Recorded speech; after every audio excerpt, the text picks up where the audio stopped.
I have a very specific question about blood.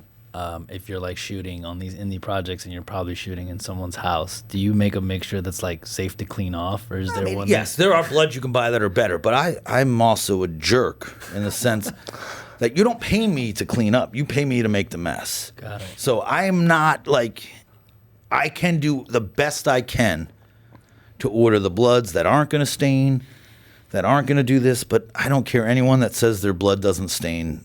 You put that in wood grain, you put that in like the granules of a rock face. I can't promise anything. Yeah. If all the actors are in white shirts, I could promise you it will come out. Ish, yeah. Like, you know, there have been issues, you know, like where we can't get this location bloody. Well, why are we there then? Yeah. You know the script that we're doing. Also, oh, we can't get this dirty, but the director wants an explosion. Well, what am I supposed to do? Not give the director what he wants, or have another department angry at me? Yeah. Now, again, usually the higher the budget, it's easier to, you know, there's a locations department. They've worked it all out. They've figured out how to cover everything so it's perfect. Usually, you know, have I ever been involved in a movie where they shot at their buddy's house and we've ruined their walls? Yes. Shit. I mean, it's just you shouldn't let your buddy shoot at your house, you know? So we've all been for good friend. Oh man. But again, and that's, I said it before, I can't control where blood goes if we're shooting it out of something. Yeah. So we can plan and plan and plan, but, you know, there's always that oh shit moment. I mean, I've been on movies where, you know, the equipment truck backed into boats and ruined boats at a marina. Like, you know, that happens, you know, and like, that's expensive, you know, like that, you know, we all have a story where, you know, somebody on an equipment truck that probably shouldn't have been in the equipment truck backed up and hit a car. Like that's stuff that happens. Yeah. BT's the one that ran over too. You scraped the wall on the fucking side of the truck. But see, that's the same as me getting blood all over a floor. Like it happens. It happens. Yeah. Like, you know, in a better, you know, they should have given you enough room. That idiot shouldn't have parked that close. Right. It's not my fault. No. The just to go back a little bit, like you were saying, like sometimes you've cleaned up early, and then like the fuck it, like if and when they give you time to kind of redo something, do you bring extras of like all the prosthetics? And if you do, how many extras do you kind of plan for?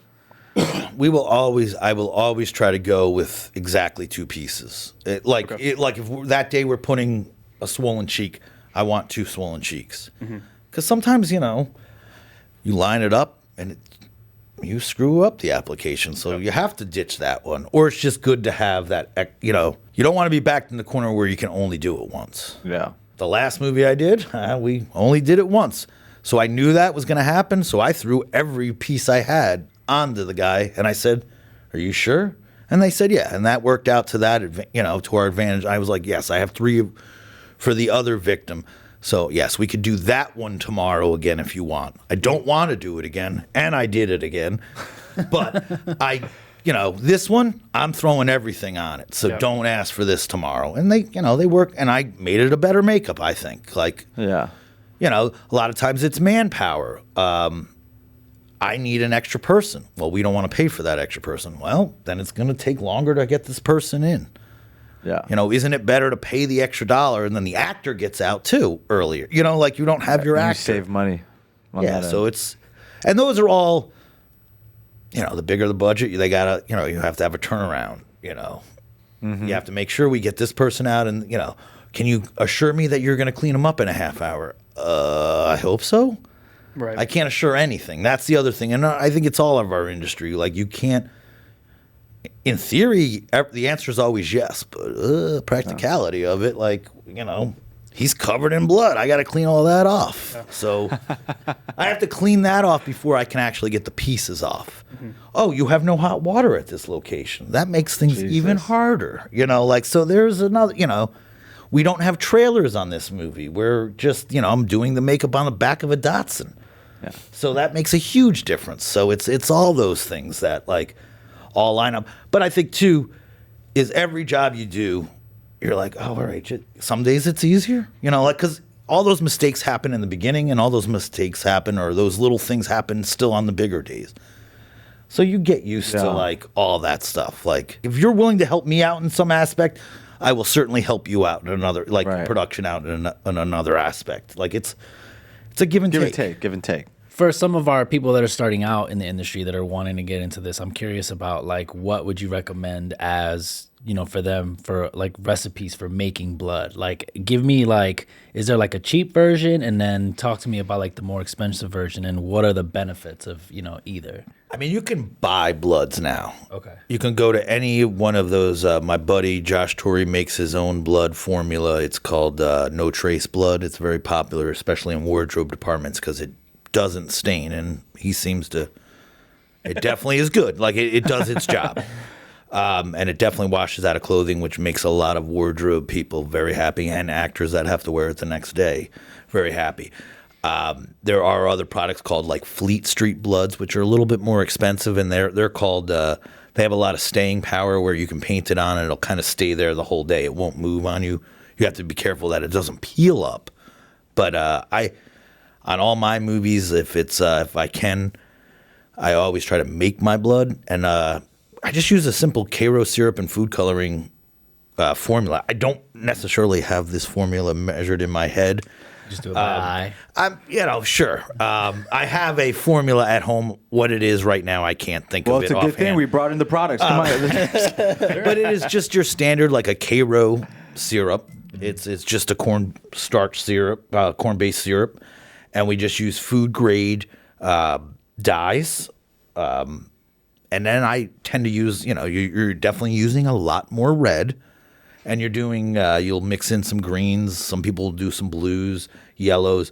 I always pick up a Buckeye Brown dye, which I find it helps, I like my blood a little darker. And I know you just need to start to experiment just by eye and a paper towel. Like you don't want it to appear pink when it hits anything white. You need it to have its staying powder. Like you almost want that opacity. So the more dye you use, usually the better. It can be. Now, the problem is the more dye you use, the more staining it can do. So you have to find that medium there. But it's really you're just cutting it with water, hot water, and Karo syrup, and a couple different food colorings. Of course, red being the most prominent and the most. It's like drops of browns or greens or yellows. It's not a lot of those colors. But you're using quite a bit of red. Yeah. And it's just simply a sugar, it's a sugar-based formula. So it will dry and it will get sticky. Yeah. There's positives to that, but also it's usually food safe, so it's, easily can be ingested. I don't recommend eating that much sugar. It does have some, effects the next day that you can laugh about. But it's just a trial and error. If color, like people tend when they make it, it's too watery. You can almost see through it. You just need to mix a little more red in there, a little more color, and whip it up.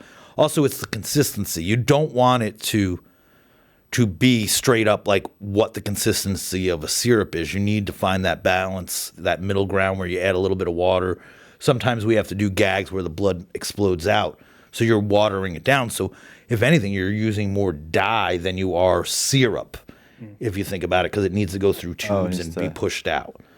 So the benefit of that is, or the negative to that is, if it hits something, it might not be as strong on the wall. So you have to convince your guys, you got to cut right away, and then we'll go in and jazz it up.